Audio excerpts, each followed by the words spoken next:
Hi friends, வாங்க சிம்பிளாக சன்னா மசாலா எப்படி பண்ணுறதுன்னு பார்க்கலாம். கடாய் வச்சுக்கோங்க. கடாயில் தேவையான அளவு எண்ணெய் ஊற்றிக்கோங்க. பட்டை, கிராம்பு, பிரிஞ்சி இலை, ஏலக்காய் தாளிச்சிக்கோங்க. தாளிச்சிட்டு 2 பச்சை மிளகாய் தாளிச்சிக்கோங்க. வெங்காயம் 2 எடுத்து கட் பண்ணி வச்சுருக்கேன், அதையும் போட்டுக்கோங்க. போட்டு நல்லா வதக்குங்க.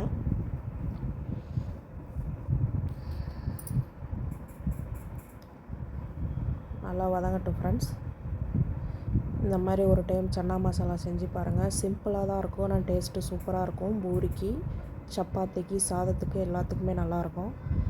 சாரி ஃப்ரெண்ட்ஸ், நான் சோம்பு போடுறதுக்கு மறந்துட்டேன். இப்போ பாருங்கள், சோம்பு 1/4 ஸ்பூன் போட்டுக்கலாம். சோம்பு நல்லா பொரியட்டும். நீங்கள் ஃபஸ்ட்லேயே பட்டை கிராம்பு போடுறப்ப சோம்பு போட்டுக்கோங்க. இஞ்சி பூண்டு பேஸ்ட்டு 1 ஸ்பூன் போட்டுக்கோங்க. நல்லா எண்ணெயிலே வதங்கட்டும் ஃப்ரெண்ட்ஸ். இப்போ தக்காளி 2 எடுத்து கட் பண்ணி வச்சுருக்கேன், அதையும் இதிலையே போட்டுக்கலாம். உப்பு, மஞ்சத்தூள் போடுங்க. நல்லா வதங்கட்டும் ஃப்ரெண்ட்ஸ். இந்த வீடியோ பிடிச்சிருந்தால் லைக் பண்ணுங்கள், ஷேர் பண்ணுங்கள், சப்ஸ்கிரைப் பண்ணுங்கள் ஃப்ரெண்ட்ஸ். தொடர்ந்து சப்போர்ட் பண்ணுங்கள். செஞ்சு பார்த்துட்டு எப்படி இருந்துச்சுன்னு சொல்லிவிட்டு கமெண்ட் பாக்ஸில் கமெண்ட் பண்ணுங்கள் ஃப்ரெண்ட்ஸ்.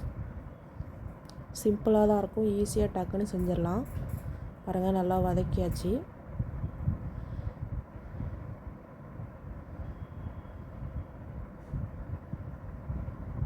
இப்போ 1 டம்ளர் அளவு தண்ணி ஊற்றிக்கலாம் ஃப்ரெண்ட்ஸ். கொதிக்கட்டும். 1 ஸ்பூன் சிக்கன் மசாலா பொடி போட்டுக்கிறேன். சிக்கன் மசாலா பொடி போட்டு வைங்க, சன்னா மசாலா சூப்பராக இருக்கும். எண்ணெயிலே ஃப்ரை ஆகட்டும். இப்போ 1 டம்ளர் தண்ணி ஊற்றி கொதிக்க விடலாம் ஃப்ரெண்ட்ஸ்.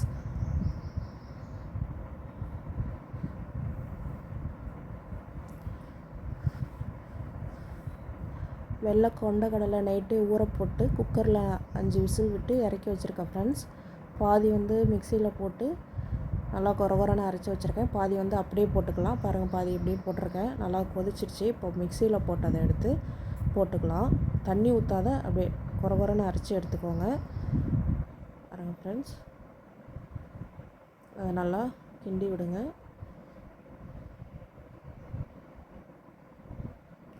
தேவையான அளவு தண்ணி ஊற்றிக்கோங்க. திக்காகுது கிரேவி.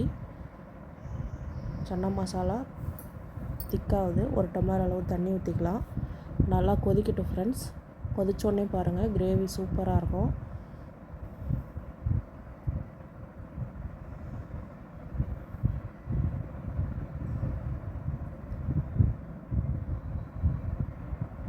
இந்த மாதிரி பூரிக்கு செஞ்சு பாருங்கள். மிச்சம் இருந்த சன்னா முழுசாக இருந்ததை எடுத்து போட்டுக்கலாம் ஃப்ரெண்ட்ஸ்.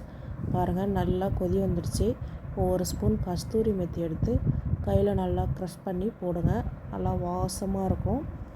1 பிஞ்ச் அளவு சன்னா மசாலா, அதிகமாக போடாதீங்க ஃப்ரெண்ட்ஸ், புளிப்பு சுவை தெரியும்.